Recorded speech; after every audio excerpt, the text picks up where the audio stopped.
안녕하세요. 지금부터 2차시 온라인 수업 건강과 체력관리 수업 시작하도록 합니다. 자, 건강과 체력관리 안에는 건강과 생활 환경, 체력 증진과 관리, 건강과 체력 증진을 위한 올바른 생활 습관 이렇게 세 가지로 나눠져 있고요. 저희는 오늘 건강과 생활 환경에 대해서 수업하도록 하겠습니다. 자, 건강과 생활 환경 안에서도 역시 질환의 이해와 예방, 기호품과 약물의 올바른 사용, 건강과 영양 이렇게 있고요. 이걸 순서대로 수업하도록 하겠습니다. 자, 가에 보시면 중증 급성 호흡기 증후군, 신종 인플루엔자, 지카 바이러스 감염증, 중동 호흡기 증후군 이렇게 되어 있고요. 나에 보면 암, 당뇨병, 간질환, 신장질환 이렇게 나눠져 있어요. 제가 점점 발음이 너무 안 좋아지는 것 같아요. 계속 얘기를 하는데도 발음이 점점 더 안 돼요. 좀 이해해 주세요.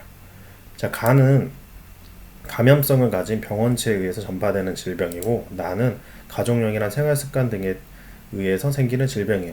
그래서 가에 보시면 저희가 뭐 대표적인 게 저희가 지금 가지고 있는 거죠. 코로나 바이러스죠. 코로나 바이러스처럼 감염성을 가진 병원체에 대해서 퍼지는 거예요. 저희처럼 지금 뭐 비말, 뭐 체액 같은 거에서 경로로 감염이 되기 때문에 저희가 지금 사회적 거리를 두게 하고 뭐 손발 잘 씻고 양치 잘하고 서로 음식 나눠 안 먹고 이렇게 하고 있잖아요. 이제 그런 것처럼 이런 증후군들 간은 전염성을 가지고 있고, 나에 있는 지금 병 질환들은 가족력이나 생활 습관에 의해서 생기는 거예요. 예를 들어서 저희 뭐 그러면 안 되겠지만 예예요. 아버지나 어머니나 뭐 할머니나 할아버지 쪽에서 뭐 암이 있으시다라고 하면, 남들은 뭐 이게 암 발생할 수 있는 게 2배라면 저는 그게 한 4배, 10배 이렇게 되는 거예요. 왜냐면 저희 집은 그거를 어느 정도 질환을 가지고 있기 때문에, 유전적으로 좀 가지고 있기 때문에. 그래서 저는 그 확률이 좀 더 높아지는 거예요. 예를 들어서 2분 다 가지고 계신다. 그러면 더 높아지겠죠. 이제 그런 거죠. 가족력이 있는 거예요. 그래서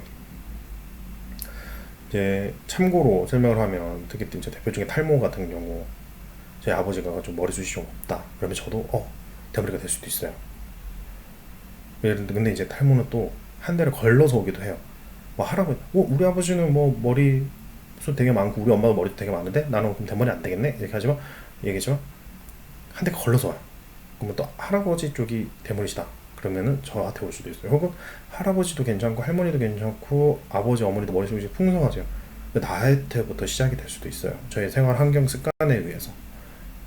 왜냐면 저희 지금 그 방학이나 이럴 때 되게 짧잖아요. 근데 이때 염색하고 파마하고 하는 친구들이 되게 많아요. 근데 이제 뭐 한 3주 정도 흙내고 또 다시 파마를 하려고 하면, 혹은 염색으로 다시 검은색으로 하려고 하면 그만큼 또 모발이나 두피 같은 게도 약해지고 안 좋아지겠죠. 근데 그러다 보면은 두피도 안 좋아지고 모발도 약해지면서 뭐 탈모가 생길 수도 있어요. 아직은 다들 어리니까 이런 걱정을 안 할 수도 있는데, 한 20살부터 되면은 계속 그 탈모 걱정하면서 평생을 살게 될 거예요.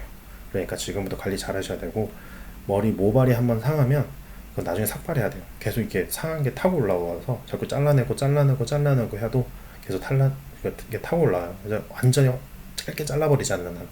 그러니까 이게 벌써 지금부터 다들 모발 조심하시고 튼튼한 모발로 우리 건강하게 살아보아요. 자, 감염성 질환 예방 방법으로 보면 면역력 강화, 감염 경로 차단, 병원체 제거 이렇게 있는데, 면역력 강화는 운동하기, 휴식하기, 예방 접종하기, 균형 잡힌 영양 섭취하기. 기본적으로 이제 건강해지라는 거죠. 운동도 하고 충분히 무조건 운동하고 혹사시키면 안 되니까 충분한 휴식도 취해야 되고, 예방 접종도 하고 식사도 맛있는 거 잘 먹고 해야 되고, 맨날 햄버거 이런 것만 먹고 운동도 안 하고.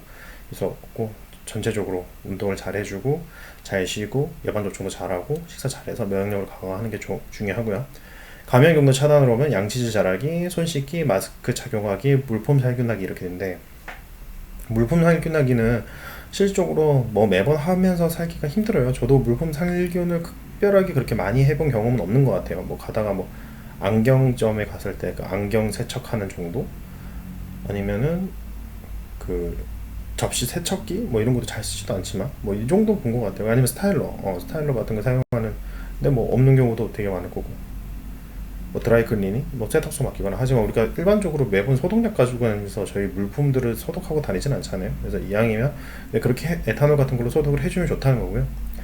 네, 마스크, 요즘에 이제 마스크 착용을 안 하고 나가면 오히려 사람들이 조금 더 저 사람 뭐야 예의 없어 이렇게 생각하잖아요. 그래서 마스크 잘 끼고 나가야 되고, 그리고 여러분들은 평소에 양치질이나 손 씻는 거 이렇게 잘 안 하잖아요. 근데 이참에 좀 하세요. 이참에 좀 잘 하셔야 되는데, 그리고 건강, 서로를 위해서 그렇고 나를 위해서 그렇게 돼요. 손도 잘 씻고 어디 나갔다 오면 손도 좀 깨끗이 씻고 양치질도 하고, 뭐 우리가 살균은 못할지언정 내 몸 살균은 좀 해야 되잖아요. 좀 이게 다들 좀 잘 씻었으면, 저는 좀 잘 씻어요. 아마도 잘 씻을 거예요. 아마도. 자, 그 다음에 감염 경로 차단하기. 그래서 저희가 사회적 거리를 두게 하고 있잖아요. 이것처럼 조금 경로를 사전에 조금 차단을 해야 되겠죠. 그 다음에 지역 규모 살균하기. 저희 학교도 어제 이제 살균을 다시 했는데, 이런 것처럼 지역 단위로 우리가 틈틈이 살균을 하고 있잖아요. 이제 이런 것들. 감염자 격리하기. 이제 뭐 감염 증상이 있으면은 제가 좀 다른 데 뭐 작은 방에 좀 있는다든지, 혹은 감염자 격리 시설이 있는다든지, 이런 식으로 격리를 해야 되고, 그 다음에 치료를 해야 되겠죠. 자, 비감염성 질환의 원인으로는 영양 과잉 및 불균형, 너무 영양이 과해도 안 좋고 너무 부족해도 안 좋아요. 항상 적당한 게 제일 좋은데, 음식들도 너무 과하게 이것만 먹는다든지, 뭐 원푸드 다이어트, 이게 제일 안 좋아요. 그냥 다 골고루 균형 잡아서 먹어야 되고요.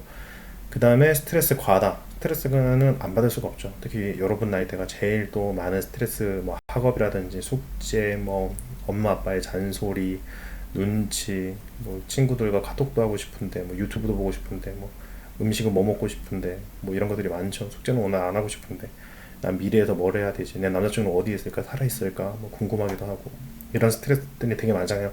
근데 스트레스는 없을 수 없어요. 없을 수는 없는데, 그 대신 그 스트레스를 어떻게 푸느냐가 중요한 거예요.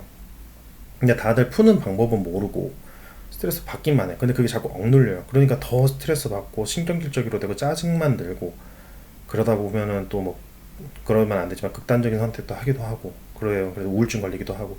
그러니까 스트레스는 여러분들이 좀 건강하게 스트레스를 풀 수 있는 방법을 좀 찾았으면 좋겠어요. 주로 많이 하는 친구들이 방법을 몰라서, 뭐 연예인 덕질이야, 연예인 그 얼굴만 보고 있어도 행복하대요. 근데 거기까지는 너무 좋아. 거기까지는 너무 좋은데, 자기가 뭐 BTS 누군가를 막 보고 있어. 바라만 봐도 너무 예뻐. 너무 좋아. 스트레스가 풀린다. 힐링된다. 근데 거기서 조금 한 발 나아가서, 갖고 싶어. 얘네 거야. 나만 보고 싶어. 그러다 보면 사생팬이 되고, 그러면 좋지 않아요. 옳지 않은 선택이 되니까, 항상 그런 스트레스도 건강하게 좀 풀 수 있는 방법을 좀 찾았으면 좋겠어요. 뭐 러닝을 좀 한다든지, 나가서 줄넘기를 좀 한다든지, 아니면 산책을 조금 한다든지, 1시간 동안 좀 명상을 한다든지, 이런 거 같은 거요. 자, 흡연과 음주는 당연히 좋지 않겠죠. 그리고 여러분 나이 때는 하지는 않겠죠. 근데 언젠간 하게 되겠죠. 그때 됐을 때 흡연, 음주는 누구든지 다 안 좋다는 건 알고 있죠. 그리고 운동 부족. 저도 그렇고 여러분들도 그렇고 다 운동 부족이잖아요. 운동은 꾸준하게 해줘야 돼요. 그래서 저 좀 너무 깜짝 놀랐는데, 지금 살이 너무 많이 쪄가지고 저도 이제 다이어트하고 운동 좀 할 거예요. 근데 저는 계약을 했을 때 살을 많이 빼서 가겠지만, 여러분들은 그대로네, 혹은 더 쪘네 라고 생각할 수 있어요. 그 정도로 많이 쪘어요. 그래서 지금 여러분 다 같이 우리 운동해요. 자, 그 다음에 기호품과 약물의 올바른 사용, 이렇게 보시면, 기호품은 말 그대로 이제 영양소는 없는데 맛과 향만 내고 이제 즐기기 위한 식품이에요. 뭐 콜라라든지, 그 다음에 초콜릿, 담배, 껌, 뭐 다른 주스, 혹은 기타 등등등 음료들이 되게 많죠. 음식들이. 그런 것들을 기호품이라고 얘기를 합니다. 자, 그 대부분 뭐 하면 이제 콜라나 이런 걸 많이 먹기 때문에, 거기에서 대표적으로 카페인이랑 설탕에 대해서 이제 얘기를 하자면, 카페인 같은 경우는 식사 후 섭취 시 칼슘 흡수를 방해해요. 제가 예전부터 해서 지금 밥 먹을 때 항상 콜라를 많이 먹었어요. 근데 이제 그거를 고치려고 지금 노력을 하고 있는데, 여러분들도 이제 그런 습관이 있으면 절대 버리셔야 돼요. 이제 식사 중이나 식사 후에 그 음료수, 콜라 같은 거, 탄산 같은 걸 먹게 되면 칼슘 흡수를 방해한대요. 여러분은 뼈가 튼튼해져야 된다. 골다공증 걸리잖아요. 이런 것처럼 튼튼해져야 되니까, 좀 그런 거 음료수 대신은 뭐 따뜻한 차라든지 물이라든지 이런 거 먹을 수 있도록 하시고, 그 다음에 두통, 근육경련, 불면증, 신경질 초조함이 생긴다. 이게 이런 게 고카페인 음료 있죠. 뭐 하시스 같은 에너지 음료들. 이제 그런 경우 이걸 많이 먹게 되면 이렇게 돼요. 특히 시험 기간에. 지금은 좀 덜 할 수 있는데, 학년이 올라갈수록 시험 기간에 더 많이 먹고 더 많이 해요. 특히 고등학교에도 보면 전 눈밑이 퀭해요. 다크서클 내려와가지고 머리 아파서 제대로 자지도 못하고. 근데 그렇게 그런 걸 먹고 한 3시간 더 공부를 할 바에는 그런 걸 먹지 않고 1시간, 평소보다 1시간 더 푹 자고 조금 일찍 일어나서 그때 공부하는 게 훨씬 더 도움이 된다고 하니까, 여러분들도 좀 건강하게 그걸 대신해서 공부할 수 있는 법을 참 찾았으면 좋겠어요. 근데 그런 것도 이제 자주 먹다 보면 뭐 불안이나 메스꺼움, 구토 증상, 중독들이 될 수 있겠죠. 그 캠페인을 먹다가 또 안 먹으면 그때 또 막 머리 아프고 토할 것 같고 중독돼요. 그런 것들이. 그래서 또 계속 찾게 되고, 이왕이면 너무 자극적인 걸 자꾸 먹지 마세요. 설탕 과다. 설탕 과다는 뭐 당연히 비만, 당뇨병, 고혈압이 생기겠죠. 그 다음에 그걸 좀 과하게 당이 많아지면은 면역력도 감소되고 치주 질환, 이빨 저혈당, 뇌신경 장애, 인지 기능 장애, 만성 피로가 생기겠죠. 근데 여기서 이런 친구들이 있을 것 같아요. 위에서 고혈압도 있는데 밑에 저혈압도 있어? 그러면은 저혈압 있는 사람은 설탕 많이 먹으면 고혈압으로 바뀔 수도 있고, 고혈압 있는 사람은 설탕 많이 먹었으면 저혈압으로 바뀌어서 좀 중간 지점은 좀 서로 좋은 시너지가 발휘되지 않을까라고 생각하는 친구들이 있을 텐데, 그건 어리석은 생각, 잘못된 생각. 뭐든지 정상적인 사람이 고혈압이나 저혈당이 될 수도 있고, 그리고 이걸 가지고 있는 사람은 더 안 좋아진다는 거예요. 그러니까 절대 그런 어리석은 생각, 잘못된 생각, 나쁜 생각은 하지 마세요. 자, 약물의 오남용의 영향을 보면 약의 의존성이 생긴다. 자, 약의 의존성이 생길 수밖에 없어요. 이게 대표적인 게 다이어트 약으로 할게요. 다이어트 약은 광고나 이런 데 보면 맨날 그 연예인들이 나와가지고 광고를 하잖아요. 그 대표적인 얘기한 거 뭐 이런 거잖아요. 광고할 때 보면 저 살 어떻게 뺐냐고요? 전 이거 먹었어요. 뭐 식사 전에 이것만 먹으면 돼요. 식사 후에 이것만 먹으면 돼요. 그러면 저처럼 날씬해질 수 있어요. 여러분도 지금 시작하세요. 막 이런 식으로 뭐 광고를 많이 하잖아요. 근데 그거는 절대 믿지 마세요. 신빙성도 없고 그런 약들이 중독성도 강하고 간에 어마어마한 부담을 줘요. 그래서 그걸 할 바에는 그런 거 할 바에는 조금 더 먹고 조금 더 운동하는 게 더 좋아요. 그런 약물에 하면 몸 망가지는 거 정말 쉬워요. 특히 어린 나이 때 간이 한번 망가지면 이거는 평생 이거는 고칠 수가 없어요. 회복이 안 돼요, 간은. 그러니까 다들 좀 젊었을 때 좀 관리를 잘 하셨으면 좋겠어요. 신체 발달에 문제가 생기 기본적으로 음식이나 다른 데에서 들어와야 되는 양이 있고 내가 가지고 있고 이거를 흡수할 수 있는 양이 있는데 너무 과하게 다른 데에서 자꾸 가져오게 되면 몸에서 내가 이거 분비를 안 해도 되네. 뭐 예를 들어서 뭐 비타민 뭐 이걸 내가 몸에서 만들 수가 있는데 나는 1밖에 나 몸에 필요한 게 10이고 10인데 내가 10을 만들고 있는데 100짜리 비타민을 계속 먹어. 그럼 내가 이거 굳이 만들 필요가 없겠네. 그거 안 만들어야 되겠다. 8을 만들게 되고 7을 만들게 되고 2를 만들게 되고 1을 만들게 되고 이렇게 되는 거예요. 그런 것처럼 너무 외부의 이런 음식에 약물에 의존을 하게 되면 좋지 않다라는 거. 기억력, 학습 능력이 떨어질 수도 있고, 아까 좀 있겠죠. 간, 위장, 콩팥 등 주요 장기에 문제가 생길 수가 있어요.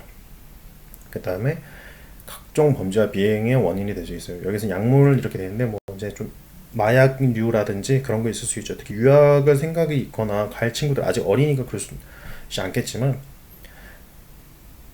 유학 갔다 온 친구들이랑 와서 얘기를 해보고 뭐 하면 뭐 안 해봤겠지만 그런 권유를 되게 많이 받는데요. 대마초 같은 그런 것들을 그 나라 친구들이 너 해볼래 하기도 하고, 혹은 같이 유학 간 친구들 사이에서도 야 이런 거 왔을 때 하는 거지, 이 나라에서 하는 거지 우리나라에서는 못해, 그러니까 여기서 한번 해봐, 막 이런 식으로 권유를 하는 친구가 있다. 그거는 정말 안 좋은 거예요. 그래서 절대 그런 일이 있으면 안 되니까, 혹시 유학 갈 생각이 있거나 해외여행 있는 친구들은 그런 거에는 근처도 안 갔으면 좋겠어요. 올바른 약물 사용법, 이렇게 보면 복용시간과 용법, 용량을 꼭 지켜야 된다.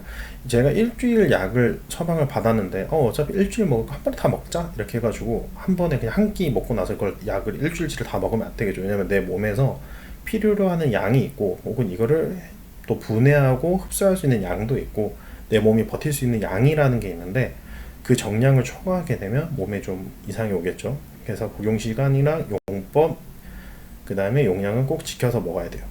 그리고 여러 종류의 약을 섞어서 복용하자. 아무리 좋은 약이 이 약도 있고 저 약도 있고 A, B, C, D 약도 있고 뭐 이런 많은데 이 약들이 이게 다 좋으니까 이걸 다 한 번에 다 먹어버리자, 이러면 안 되겠죠. 왜냐면 약들 중에서도 서로 그 상성이 안 맞아가지고 그게 서로 같이 먹게 되면 독약으로 바뀌는 약들이 있대요. 정확하게 어떤 약이 있는지는 잘 모르겠지만 그런 약들이 있다 보니까 약을 먹을 때는 항상 이 약이랑 저 약이랑 같이 먹어도 될까? 라는 걸 잘 보셔야 되고, 궁금하시면 약사나 이런 데도 물어보고 먹어야 돼요. 무조건 이것도 좋고 저것도 좋으니까 이것도 다 먹어보자 하면 절대로 안 돼요. 중독성 약물을 권유받으면 단호하게 나가야겠죠. 뭐 대마초라든지 뭐 이런 거, 뭐 담배 뭐 이런 거 있겠죠. 이런 것들은 권유받으면 절대로 단호히 거절하셔야 돼요. 싫어, 나는 아니야, 이렇게. 약물에 의존하지 않고 자기 존중감을 얻는다. 뭐 운동할 때 얘기하는 거 다이어트 약이라든지 혹은 건강 보조제 같은 경우는 이야기면 안 먹고 본인 스스로 할 수 있으면 좋죠. 문제가 생기면 즉시 상담과 치료를 받는다. 문제가 생긴다고 판단되거나 했을 때 바로 알려야 돼요. 그걸 숨기고 이건 아닐 거야 부정하면 이미 그때는 돌이킬 수 없을 정도로 빠져있는 경우가 많아요. 그래서 뭔가 내가 인지를 했을 때는 주변에 바로 도움을 구하고 즉각적으로 전문 상담을 받는 게 가장 좋습니다. 자, 술의 주요 성분은 물이나 에틸 알코올이랑 이렇게 있는데요. 여기에서는 졸음, 두통, 판단력 저하, 기억력 상실, 호흡곤란, 혈당 감소, 간 기능 저하, 안전사고 유발, 위염 등 질병과 합병증 유발 이렇게 있는데 되게 많죠.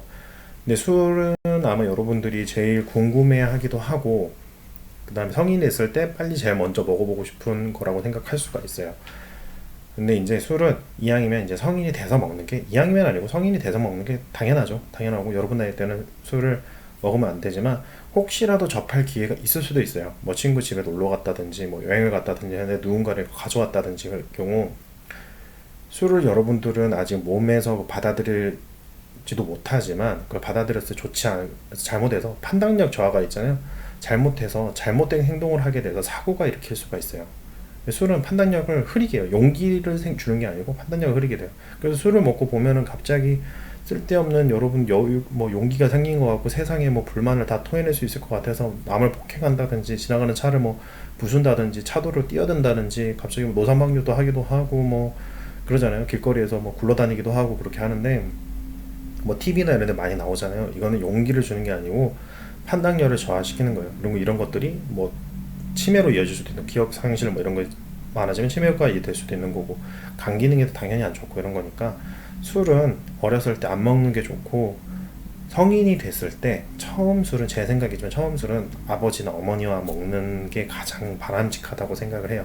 술은 어른한테 배우라는 말이 있어요. 왜냐면 처음부터 여러분들끼리 친구들 나이가 됐을 때 친구가 대학교 때 뭐 이렇게 술을 친구들끼리 먹다 보면 이거 술을 컨트롤하는 법도 모르고 본인 주량을 모르는 수가 있어요. 근데 이제 부모님이랑 이제 먹으면 이때 먹었을 때 자제력도 생기고 근데 먹었을 때 그 정신력으로 흐트러지지 않는 모습을 보여주려고 노력도 하고 그래서 좋아요. 그래서 술은 어른이랑 먹는 게 좋아요. 그래서 여러분들은 술은 성인이 됐을 때 부모님과 첫 음주를 했으면 좋겠습니다.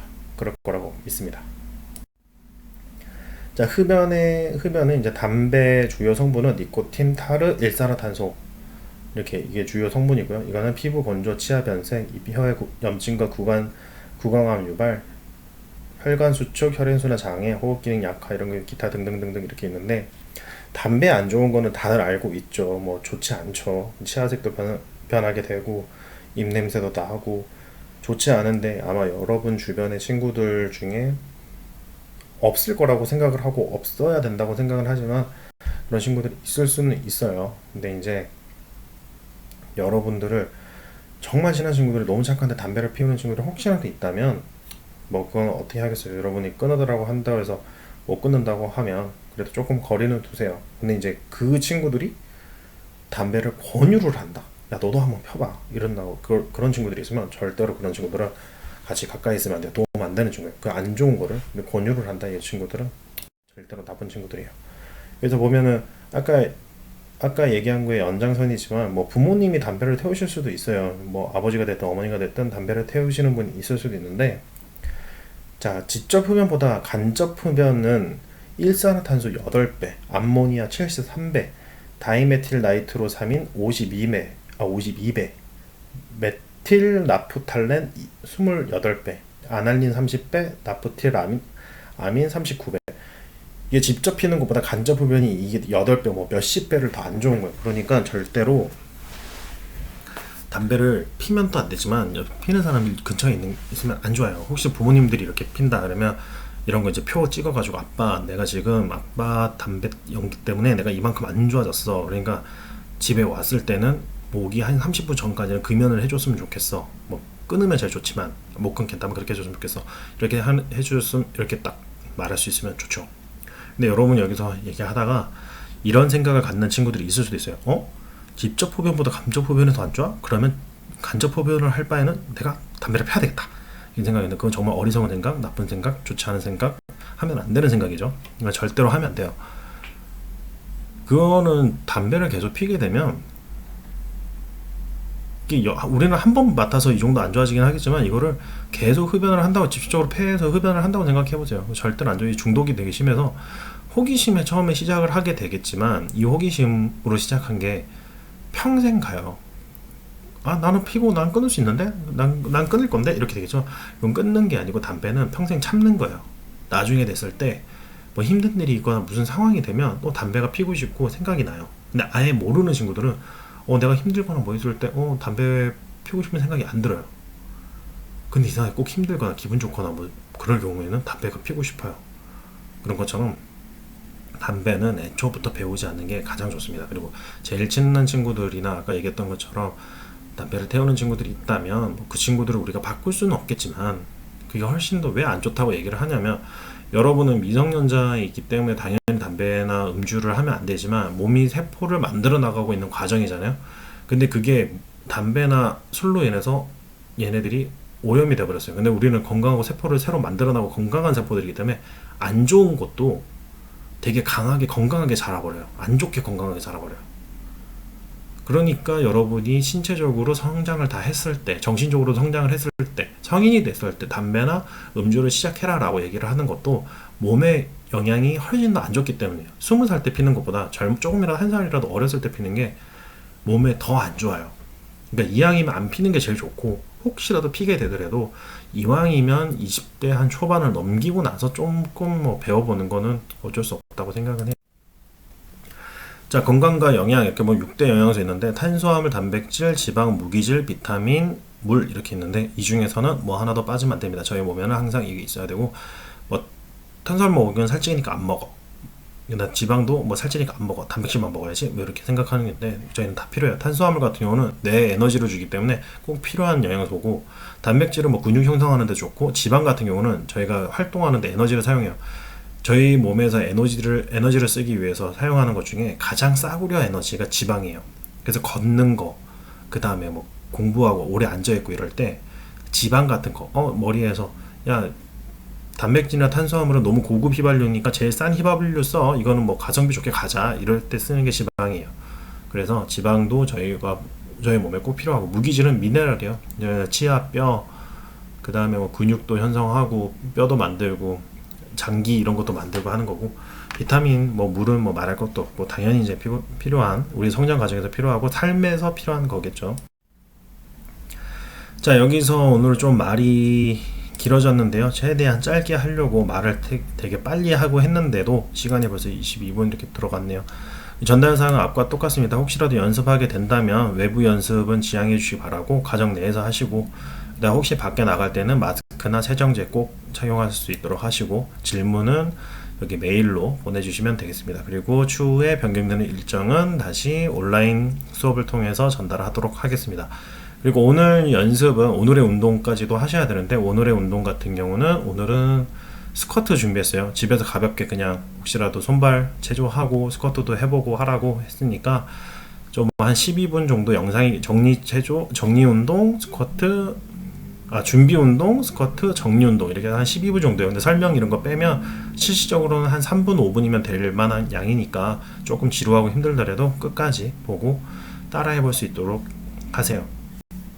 자, 오늘도 온라인 수업 듣고 열심히 공부한다고 고생 많이 하셨습니다. 다음 시간에 뵙겠습니다.